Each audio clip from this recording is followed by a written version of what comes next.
केरल, पुडुचेरी और असम में वोटिंग का काउंटडाउन शुरू हो चुका है, तो दूसरी तरफ पश्चिम बंगाल में सियासी पारा चढ़ता जा रहा है। सीएम ममता बनर्जी ने भवानीपुर सीट से नॉमिनेशन फाइल कर सरगर्मी बढ़ा दी। पश्चिम बंगाल चुनाव के लिहाज से यह हॉट सीट मानी जाती है। दूसरी ओर बीजेपी के सभी दिग्गज अब चुनावी घमासान में दमखम से उतर चुके हैं। प्रधानमंत्री मोदी ने चुनाव प्रचार की कमान संभाल ली है, तो स्टार कैंपेनर्स की एक लंबी चौड़ी टीम तैयार है ममता बनर्जी के किले में सेंध लगाने के लिए। पश्चिम बंगाल चुनाव में अगर ममता बनर्जी धुरंधर हैं, तो पीएम मोदी यहां पर एक्स फैक्टर है। जाहिर है कि टक्कर कड़ी है, तो यह लड़ाई विधानसभा चुनाव से भी बड़ी है। एक स्पेशल रिपोर्ट आप देखिए।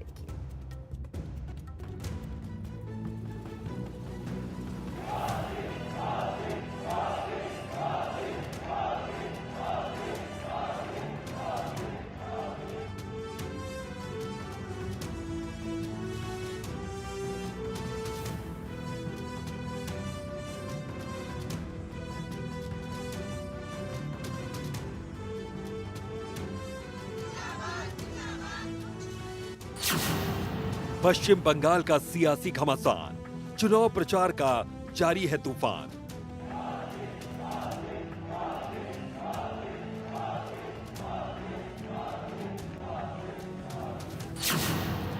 तेईस और 29 अप्रैल को होगा मतदान।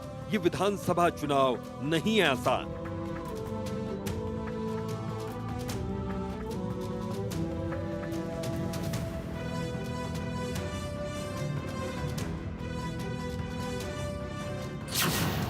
बंगाल चुनाव पर पूरे देश की है नजर। मैदान में उतरे हैं सियासी धुरंधर।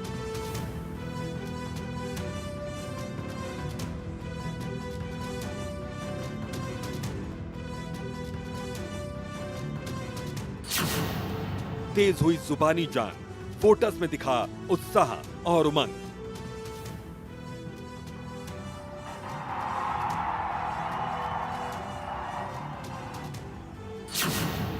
ममता बनर्जी ने भरा पर्चा, भवानीपुर सीट की जारी है चर्चा।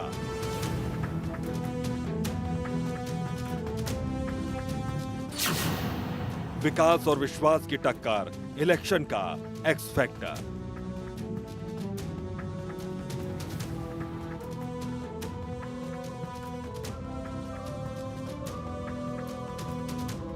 पश्चिम बंगाल में सियासी पारा चढ़ा हुआ है।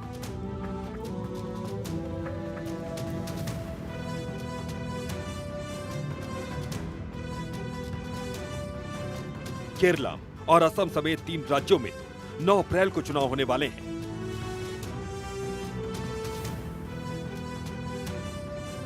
लेकिन 2 चरणों में होने वाले पश्चिम बंगाल चुनाव पर लोगों की नजरें सबसे ज्यादा टिकी हुई हैं।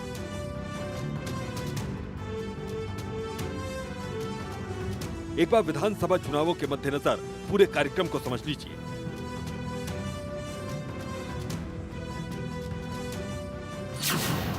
असम, केरलम और पुदुचेरी में 9 अप्रैल को वोटिंग होनी है, जबकि तमिलनाडु में 23 अप्रैल को वोटिंग होगी। पश्चिम बंगाल में 2 चरणों में मतदान होगा। 23 और 29 अप्रैल को वोटिंग होगी।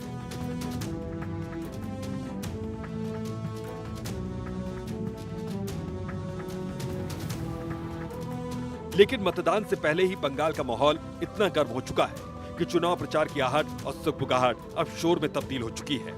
दरअसल पश्चिम बंगाल की सीएम ममता बनर्जी ने भवानीपुर सीट से अपना नामांकन दाखिल कर दिया है।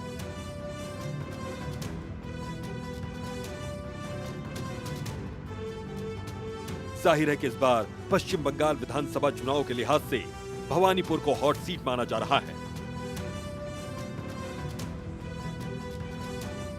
क्योंकि एक ओर पश्चिम बंगाल की सीएम ममता बनर्जी चुनाव लड़ रही हैं, तो दूसरी ओर बीजेपी की ओर से शुवेंदु अधिकारी इस सीट से चुनावी घमासान में उतरे हुए हैं।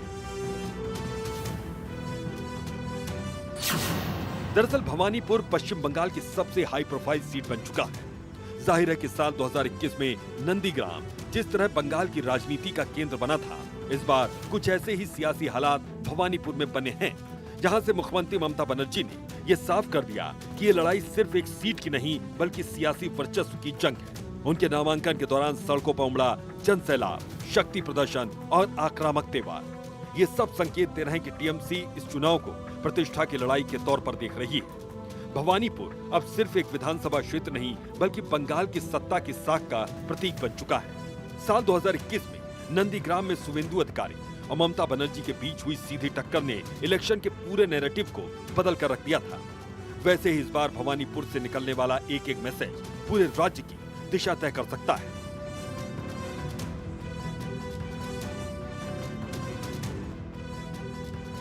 हालांकि सियासी घमासान सिर्फ चुनावी मैदान तक सीमित नहीं है, बल्कि इस टकराव की गूंज संस्थाओं तक में भी सुनाई देने लगी।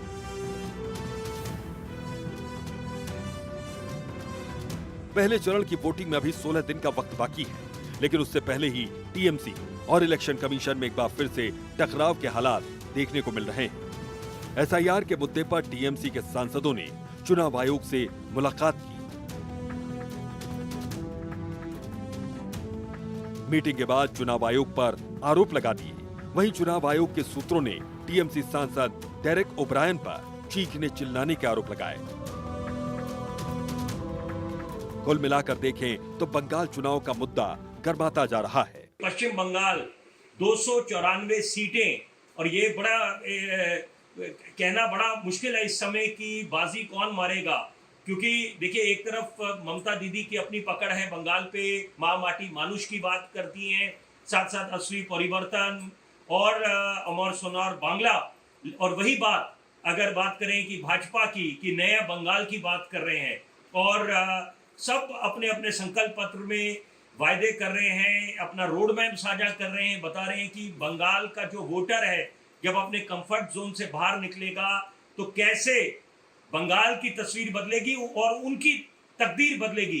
तो बड़ा दिलचस्प मोड़ पे है, और अब उम्मीद यही करी जाती है कि लोकतंत्र का महापर्व, हार जीत तो लगी रहती है, लेकिन कम से कम जो हिंसा और जो खूनी बवाल देखने को मिला 2021 में वो ना हो, क्योंकि उससे एक आम वोटर जो है, एक आम आदमी जो है, बड़ा हताश महसूस करता है।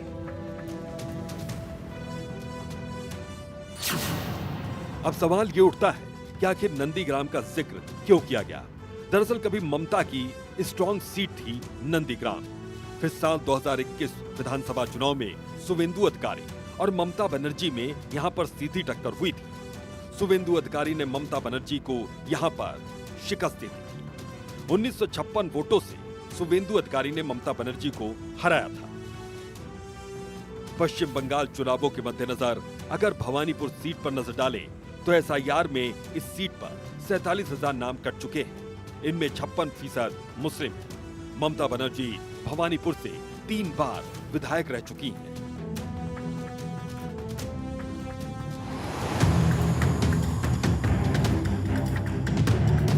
अब सवाल ये उठता है, क्या दीदी एक बार फिर से यहां पर जीतेंगी या बीजेपी को यहां पर मौका मिलेगा?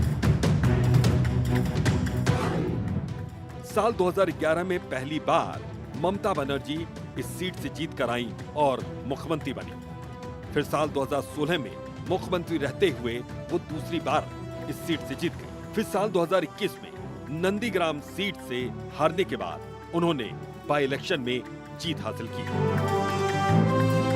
लेकिन ममता बनर्जी के किले में सेंध लगाने के लिए इस बार पीएम मोदी का प्लान पूरी तरह से तैयार है। वो सधे कदमों के साथ चुनाव प्रचार में जुटे हुए हैं। पीएम मोदी ने हाल ही में कूच बिहार का दौरा किया था, जहां उन्होंने जनसभा को भी संबोधित किया। बंगाल बीजेपी के सदस्यों को उन्होंने जीत का मूल मंत्र भी दिया है। वो दावा कर चुके हैं कि बंगाल में बीजेपी की जीत पक्की है। पीएम मोदी का गणित और अमित शाह की रणनीति बंगाल के सियासी समीकरण को बदलने का मादा रखती है।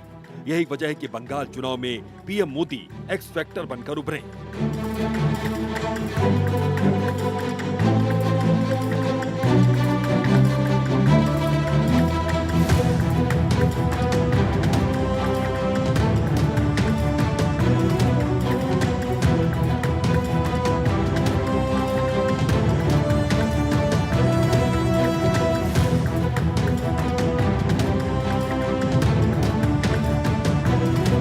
बंगाल का इलेक्शन में इस बार खेला हो गए।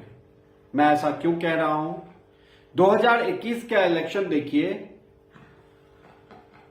टीएमसी का वोट शेयर 39% के आसपास, सॉरी 49% के आसपास। बीजेपी का वोट शेयर 39%, 10% का अंतर है।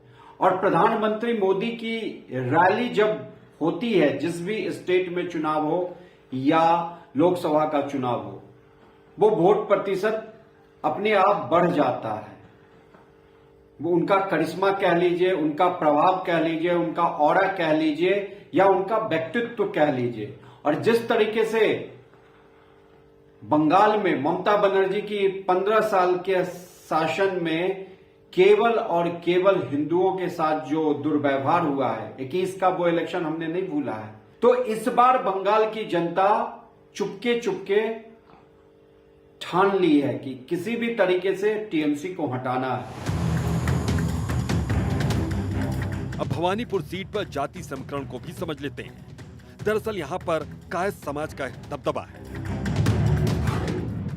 यहाँ पर कायस्थ समाज के 26.2% लोग रहते हैं, जबकि मारवाड़ी 10.4% है। ब्राह्मण वोटर्स की संख्या यहाँ पर 7.6% है, जबकि मुस्लिम आबादी 24.5% है।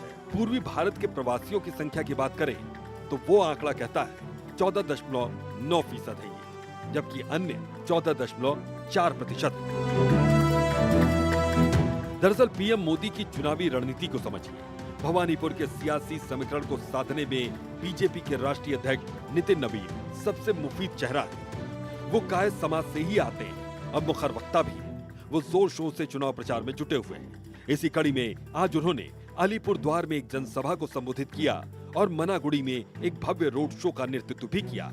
नितिन नवीन बीजेपी के मिशन बंगाल को मजबूत करने की कवायद में जुटे हुए हैं। वो बीजेपी संगठन को बूथ स्तर पर मजबूत करने में और पार्टी कार्यकर्ताओं के साथ सीधा संवाद स्थापित करने में जुटे हैं। तो मित्रों, हम विकास के लिए घर घर में रोशनी और प्रकाश पहुंचाने के लिए संकल्पित हैं। हम नरेंद्र मोदी के नेतृत्व में पूरे देश में जो विकास के नए आयाम जोड़ रहे हैं, और यही पश्चिम बंगाल जिसने वंदे मातरम का सृजन किया, जिसने वंदे मातरम ऐसे गीत दिए जिसने अंग्रेजों को बाहर करने का रास्ता दिखलाया था, उसी वंदे मातरम का अपमान करने का काम यहाँ के टीएमसी के सांसदों ने किया है। तो मैं अपने पश्चिम बंगाल के लोगों से आग्रह करने आया हूँ, मित्रों, जिसने इस वंदे मातरम का अपमान किया है, जिस वंदे मातरम ने अंग्रेजों से हमको मुक्ति दिलाई, इसी वंदे मातरम की आवाज को गुंजायमान कीजिए और पश्चिम बंगाल से टीएमसी की सरकार से पश्चिम बंगाल की जनता को मुक्ति दिलाइए। बहरहाल बीजेपी का मिशन बंगाल का सिलसिला लगातार जारी है। इसीलिए पीएम मोदी के नेतृत्व में बंगाल में चुनाव प्रचार के लिए स्टार प्रचारकों की एक लंबी चौड़ी फेहरिस्त तैयार हो चुकी है। हालांकि पीएम मोदी की एक अलग ब्रांड वैल्यू है, जिसके आगे अच्छे अच्छों की चमक फीकी पड़ती नजर आती है। यही वजह है कि भले ही ममता बनर्जी पूरे दमखम के साथ चुनावी प्रचार में जुटी हुई हैं, लेकिन पीएम मोदी और अमित शाह की रणनीति के आगे उनकी तैयारियों में सेंध भी लगती दिख रही है। अब विधानसभा चुनावों में वोटिंग प्रतिशत और सीटों के आंकड़ों की बात करें, साल 2011 की बात करें तो बीजेपी को यहां एक भी सीट हाथ नहीं लगी थी, जबकि वोटिंग प्रतिशत रहा था 4.06%। फिर साल 2016 में बीजेपी के खाते में आई 3 सीटें और वोटिंग प्रतिशत बढ़कर हुआ 10.16%। फिर साल 2021 में ये सीटें 77 तक पहुंच गईं, यानी कि बहुत ज्यादा सीटों के आंकड़ों में इजाफा हुआ और वोटिंग प्रतिशत भी बढ़ा, जो हुआ 37.97%।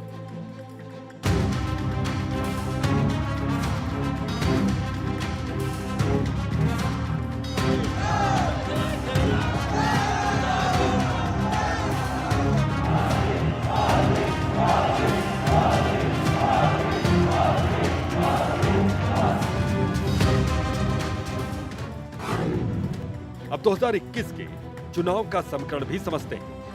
कुल सीट 294 थी, जबकि टीएमसी 213 सीटें जीती और वोटिंग परसेंटेज उसका रहा 48.02, जबकि बीजेपी 77 सीटें जीतकर विधानसभा में पहुंची और वोटिंग परसेंटेज रहा 37.97%। लेकिन पश्चिम बंगाल की लड़ाई इतनी भी आसान नहीं।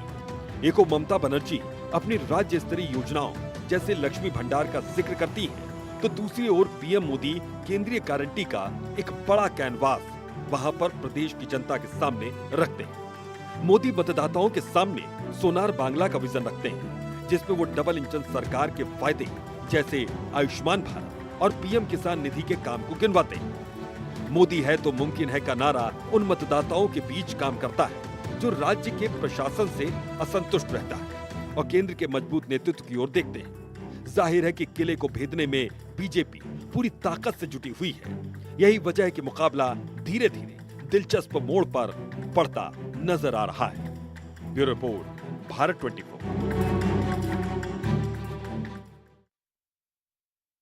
और इसी स्पेशल रिपोर्ट के साथ 9 PM स्पेशल में